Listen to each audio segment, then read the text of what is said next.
మన కోసం మన వార్తలు అందిస్తున్న ఏటీఎం న్యూస్ కు స్వాగతం.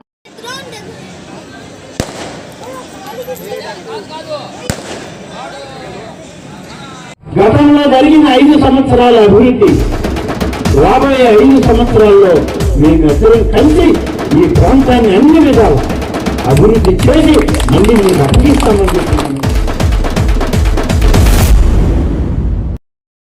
నెల్లూరు జిల్లా ఆత్మకూరు నియోజకవర్గం నుండి తెలుగుదేశం పార్టీ అభ్యర్థిగా పోటీ చేస్తున్న మాజీ మంత్రివర్యులు ఆనం రామనారాయణ రెడ్డి తన ఎన్నికల ప్రచారాన్ని నెల్లూరు ఎంపీ అభ్యర్థి వేమిరెడ్డి ప్రభాకర్ రెడ్డితో కలిసి నియోజకవర్గంలోని ప్రముఖ పుణ్యక్షేత్రమైన శ్రీ శ్రీ శ్రీ హజరత్ కాజా నాయబ్ రసూల్ దర్గా నుండి ప్రారంభించారు.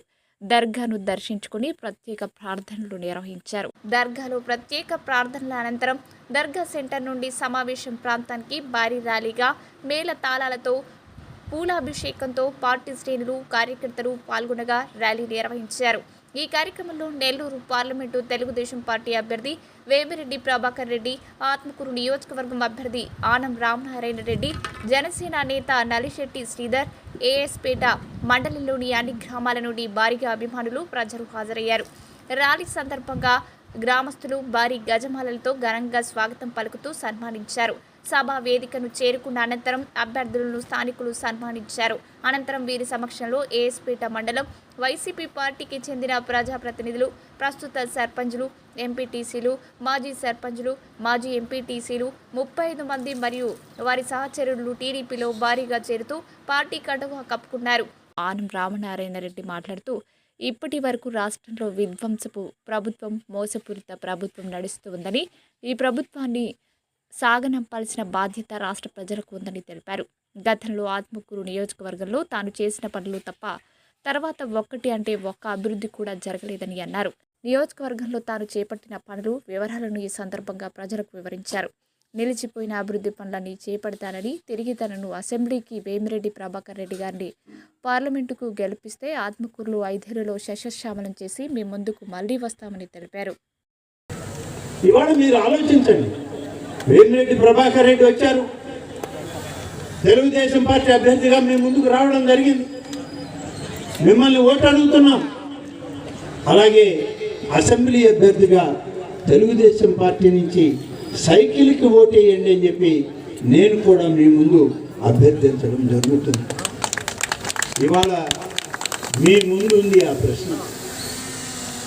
ఇవాళ 10 సంవత్సరాల కాలం ఈ యొక్క ఆత్మకూరు నియోజకవర్గం ఒక కుటుంబ పరిధిలో ఉంది.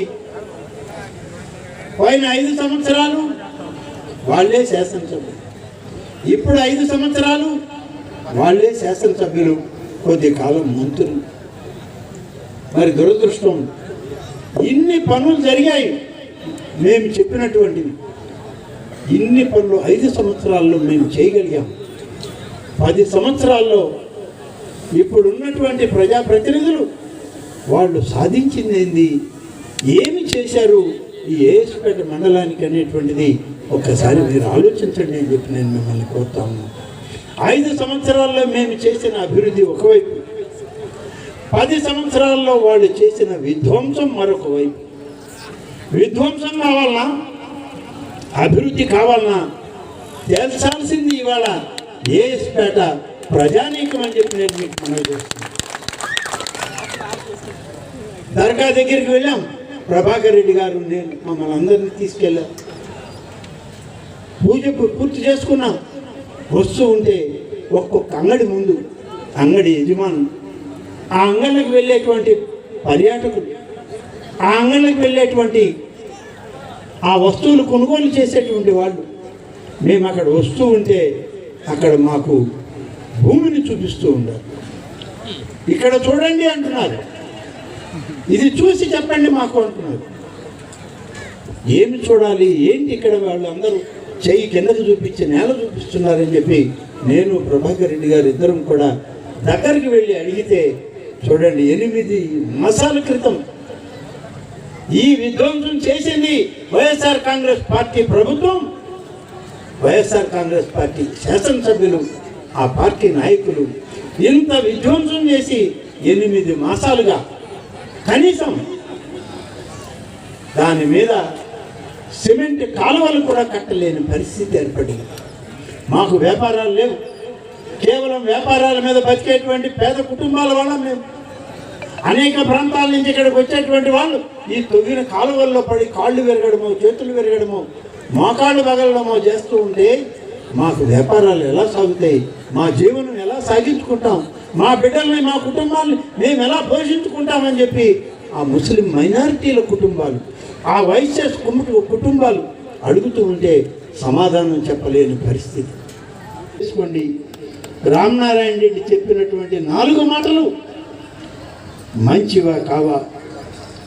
అభివృద్ధికి విధ్వంసానికి మధ్య జరిగిన పోరాటంలో రాబోయే ఈ మహాసంగ్రామం, ఈ ఎన్నికలు ఎవరి వైపు మొగ్గాలి అనేది ప్రశాంతంగా మీరు ఆలోచించండి.